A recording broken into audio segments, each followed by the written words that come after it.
Good morning. This is Patricia from Warmly Nourished. I hope you're well today.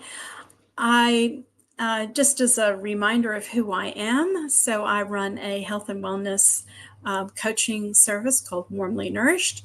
I am also a whole food chef and have been a chef for the past 22 years. Second career for me, was not my first career. So just as a little reminder about that.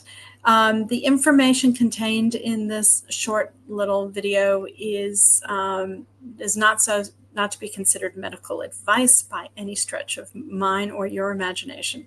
It is information that I glean from various sources, talking to people, and just being out and about in the health and wellness space. So you're benefiting from what I pick up and what I learn. And so here we go. Today's topic is the beauty of raw organic honey. What a beautiful thing it is. And I have some great personal history with, not personal history with honey, but some personal things that I've gleaned for my own health with honey. But I just wanted to go through some of the lovely benefits of including raw honey into your diet. Now, if you have health concerns about honey, the trick with honey, like anything else that we do in our lives, balance is important.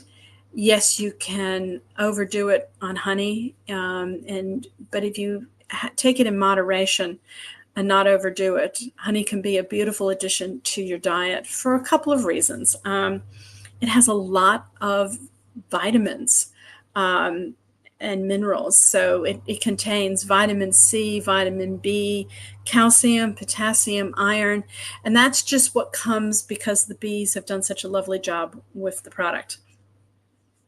It also has antioxidants that support reducing oxidative stress, and flavonoid compounds that support that reduction in stress. So it really is quite a healthful thing. It's also good topically for wound healing.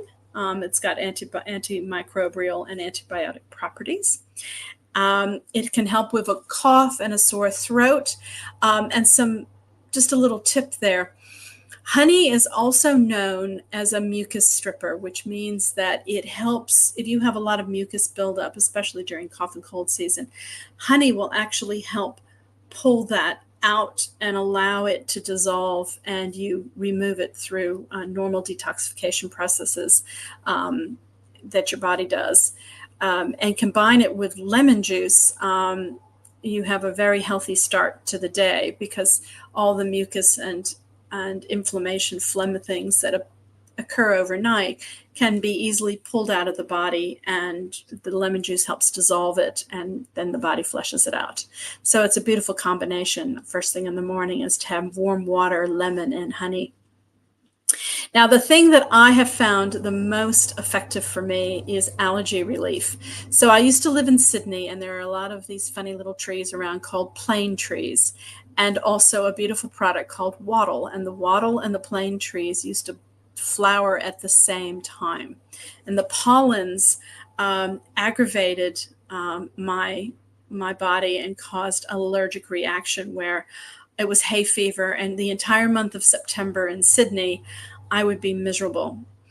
So I started a protocol of warm water and honey when I was giving up coffee. And I started drinking this warm water, lemon juice, and honey mixture every single day. Sometimes I put cider vinegar in there, but I usually just left it with lemon juice. And I started drinking that on a daily basis. And I realized that those little traces of pollens that were in my local honey were actually helping me be desensitized to the pollens in the air during the month of September. And the following year, I noticed my reaction to wattle and my reaction to the floaty things from plane trees was much reduced, almost to the point of I didn't even realize I had an allergy anymore or hay fever anymore. So that's my personal observation. And when I moved to Queensland, I discovered a local bee producer around the corner from me. and he used to sell his honey. He sells his honey locally at the coffee shop.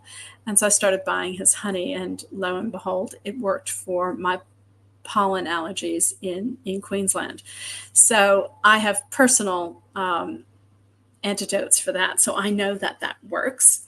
Now, the thing about raw, beautiful honey is that you want to be consuming it as, the theory is you consume it as close to where you live as possible. So if you happen to live in a neighborhood that has beekeepers, try to buy some from the local beekeeper if you can, because that will have all those beautiful trace pollens within it, which will give you the enzymes for the body to help you with allergies and hay fever.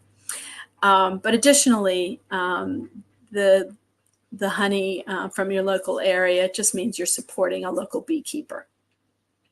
Number two, if you can't buy it in your local neighborhood, buy it within your state or as close to your home as possible. So there's a beekeeper up on the Sunshine Coast that I get my honey from. He's doing it in collaboration with his children to create a fund, and I'll share that link in the comments section for their website. Additionally, I also have been buying honey from the local organic market, and that honey is also very beautiful. But I must say the honey from the Sunshine Coast, it's consistently lovely. It has beautiful flavor, and there's a lot of manuka within that honey because of where the bees are gathering their pollen from. So that's very nice. So if you can't get it from your state, at least get it from the country you live in. There's no point. Most countries have a beautiful production of raw honey that is local to that country. You don't need to go overseas for your honey, and you certainly don't need to be buying imported honey. But I would highly recommend that you look for raw organic honey or raw honey. It's hard to make it organic because the bees have minds of their own and they don't know where all the organic materials are. So at least it's raw. And raw means it hasn't been homogenized or pasteurized, and it hasn't been heated. So honey doesn't like heat. It kills all those beautiful enzymes that make it so health promoting and so health giving. So if nothing else, look for raw honey. Try to buy it from reputable sources if you can. If you don't know the difference, that's okay too. But try to look for that raw honey. Don't be buying big corporate honeys. They're not worth the money, and certainly not worth your time even looking at them. Try to buy them at farmers markets if you can. But what you're doing is you're supporting an industry of local beekeepers who are working with bees in their hives to create a sustainable environment for all of us for the future, because bees do important work. And the work that they do is essential for pollination of plants, so that certain plants need that bee pollination process done in order for the crops to continue growing. So that's the bee's knees here from Patricia at Warmly Nourished, supporting local beekeepers and promoting raw honey consumption. So if you're looking for ways to enjoy it that's very health promoting, may I suggest not hot tea, but a warm tea made from lemon juice, warm water, and honey. You can also add ginger in there if you'd like. It will be a wonderful thing to drink first thing in the morning. It allows those enzymes to be in your gut, but it also helps to relieve sinus congestion and helps pull all of that extra phlegm out of your sinus cavity. So very, very helpful and health promoting. Thanks again, and I look forward to talking to you next week. Bye-bye.